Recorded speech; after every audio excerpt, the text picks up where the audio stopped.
टक्कर मारी? टक्कर मारी लड़के ने, बहुत बुरी तरह टक्कर मारी, पिछड़ा गया गाड़ी में, इतनी जबरदस्त मारी है कि वो लड़का का बिल्कुल रेजा रेजा कर दिया। हाँ।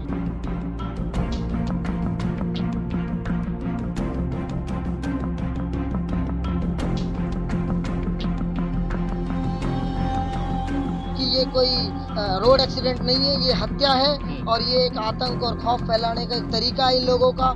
और निडर हैं ये लोग, मारने के बावजूद भी जो परिजन वहाँ पे इकट्ठे हुए उनको दोबारा मारने की धमकी दी।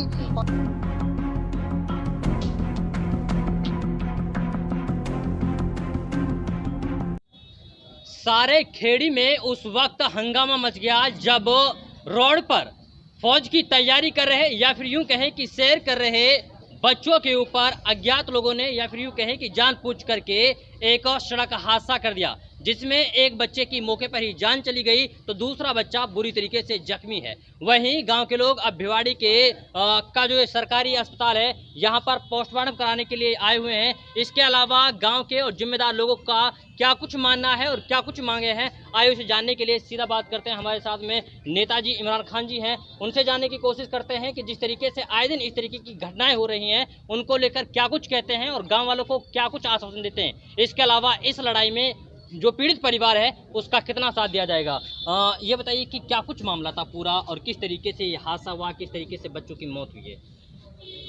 आज सुबह जिस तरीके से ग्रामवासियों ने मुझे बताया कि सुबह कसरत के लिए 5:45 बजे 5:30 बजे दौड़ भाग के लिए जो लोग फौज की बच्चे तैयारी कर रहे थे वो सुबह सुबह रोजाना का उनका नियम है, वो निकले और एक गाड़ी आई पीछे से, बेकाबू गाड़ी, और इस तरीके से रोड से दूर भागते हुए बच्चों के ऊपर गाड़ी चढ़ाई गई और एक लड़के की मौके पे ही मौत हो गई जिससे। और ये एक बहुत दर्दनाक हादसा है जो एक नौजवान लड़का फौज की तैयारी कर रहा था, सुबह अपनी दौड़ की प्रैक्टिस करता था, उसको इन तथाकथित गुंडों ने और गोरक्षकों ने मौत के घाट उतार दिया। गुंडे मतलब गोरक्षक कुछ समझ नहीं आया। गुंडे मतलब उस एरिया में इन लोगों का आतंक है, इन लोगों का आतंक है। ये पुलिस से बड़े, प्रशासन से बड़े, सरकार से बड़े गुंडे हैं और पुलिस भी इनके नीचे आती है और सरकार भी, प्रशासन भी, सब लोग इनके इशारे पे काम करते हैं। जिस तरीके से अगर इन्होंने कह दिया कि राह चलते हुए आदमी के हाथ पैर तोड़ के अगर थाने में पटक दिया तो थाने वाला ये नहीं पूछेगा कि तुमने इसको इतना क्यों मारा, किस वजह से मारा, बस थाने वाला मुकदमा दर्ज करेगा, थाने वाला उसको बंद करेगा।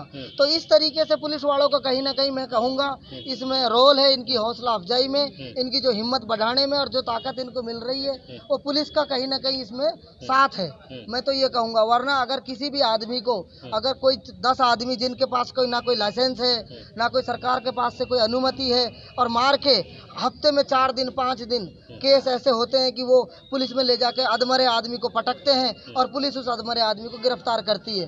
जब पुलिस इनसे कोई सवाल जवाब नहीं करती तो कानून भी ये, सरकार भी ये, मार भी सकते हैं, जिंदा भी रख सकते हैं। आज एक को मारा है, 4 को मारेंगे तब भी इनकी वही ताकत है और नहीं मारेंगे तब भी वही ताकत है। मतलब ये हादसा नहीं है, ये गुंडों ने मारा है लड़के को। ग्रामवासियों और परिजनों के हिसाब से जो पहली जांच में और जो एप्लीकेशन, जो मुकदमा दर्ज हो रहा है उसमें जो आया है कि ये कोई रोड एक्सीडेंट नहीं है, ये हत्या है और ये एक आतंक और खौफ फैलाने का एक तरीका है इन लोगों का। और निडर हैं ये लोग, मारने के बावजूद भी जो परिजन वहाँ पे इकट्ठे हुए उनको दोबारा मारने की धमकी दी और जबरदस्ती वहाँ से अपनी गाड़ी को इनसे छीन के ले गए। वो मतलब इनके आगे कोई कानून नहीं है, ना पुलिस प्रशासन चलती है, ना किसी और संस्था चलती है। देखो, जहाँ तक ये ख्याल है, जो थाने लेवल की बात है, ये अपनी गुंडागर्दी उसी लेवल से उठाते हैं, आदमियों को मारते हैं, हाथ पैर तोड़ते हैं और थानों में दे देते हैं। लेकिन पुलिस का खौफ नहीं है, पुलिस का तो खौफ ही नहीं है। पुलिस तो इनकी वो है, मतलब मदद करती है। अगर इनको कहीं जरूरत पड़ जाए तो पुलिस इनके पास 3 मिनट में, 2 मिनट में पहुंच जाती है। लेकिन अब पुलिस का जो ये मैटर है, क्योंकि एक नौजवान मौत हुई है और जो देश की सेवा करने के लिए तैयारी कर रहा था लड़का, उसकी मौत हुई है। अब आला अधिकारियों के पास ये बात पहुंची है जिसमें एडिशनल एसपी साहब खुद जाँच कर रहे हैं, एसपी साहब इन्वॉल्व हैं। तो मेरे ख्याल से कहीं ना कहीं न्याय मिलने की उम्मीद है। और ये जब छोटी लेवल पे ये बात रह जाती थी, थाना और हवलदार लेवल पे, इसलिए बड़े अधिकारियों तक बात नहीं जाती थी। चूँकि मेव समाज बहुत पिछड़ा हुआ और गरीब समाज है तो इनमें इतनी और ना यहाँ नेताओं का भी इतना बड़ा वो नहीं है कि भाई नेताओं का इन्वॉल्वमेंट रहता है। नेता बदकिस्मती से हम लोगों को ऐसे मिले कि हमारे से वोट लेके या तो कहीं और बस गए या जयपुर बस गए। अब आप भी नेता हैं? हाँ, मैं खड़ा हूँ। मैं नेता नहीं हूँ, मैं तो इनका भाई हूँ, इनका पड़ोसी हूँ। और नेता नहीं मानते अपने आप? हाँ, मैं कोई नेता नहीं मानता हूँ अपना आपको।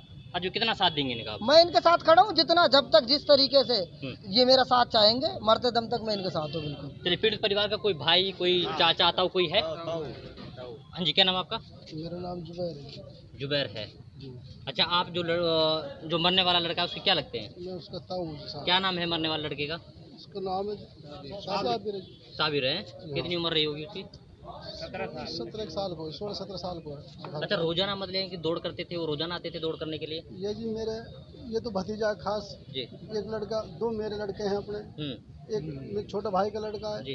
कुछ और हैं अपने, कई लड़का है, 8-10 लड़के हैं। ये दौड़ लगाते हैं जी डेली। सुबह करीब 5 बजे आ जाते हैं ये रोड पे। रोड है, वहाँ रास्ता भी है, नहर है अपने, वहाँ जैसे दौड़ लगाते हैं, रेस लगाते हैं जी। और सर ये आज वही रेस था। ये कुछ पहले कुछ कहा सुनी करके गए थे ये बच्चों के साथ। ये जो आज इन्होंने हादसा किया है तो वो बात बच्चों तक ही थी सीमित, हम तक तो कोई था ही नहीं, हमारा कोई बिगाड़ सुधार नहीं।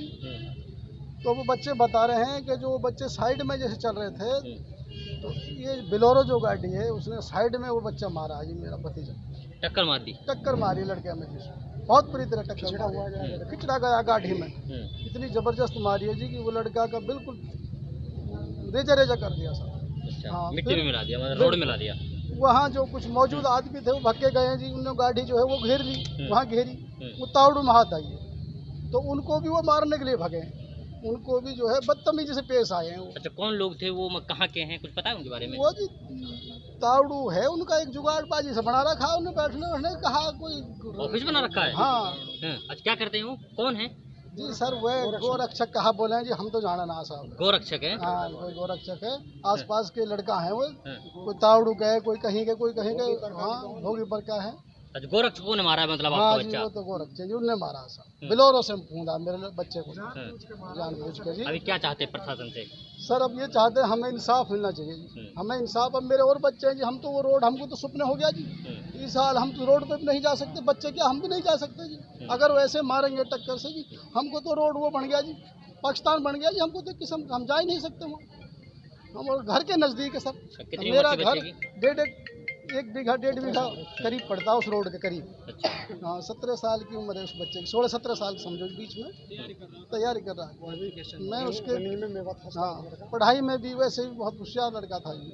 हाँ, मतलब कि हमारी जो सुरक्षा व्यवस्था है, जो फौजी हैं, उनको एक जवान मिलने वाला था, एक फौजी मिलने वाला था, लेकिन उस फौजी यानी कि होने वाले फौजी की जितनी भी उम्मीदें थी, जितनी भी ख्वाहिशें थी, उन पर सभी तरीके से पानी फिर गए, क्योंकि उनके और भी बहुत सारे सपने होंगे। कुछ इलाके में रहते हुए इस तरीके से अगर कोई संस्था या फिर कोई ऐसा दल है जो नौजवान के बीच में खौफ पैदा कर रहा है, क्या लगता है कहाँ तक सही है? और प्रशासन इसको आप बोल रहे हैं कि नज़रअंदाज कर देता है, उनका साथ देता है?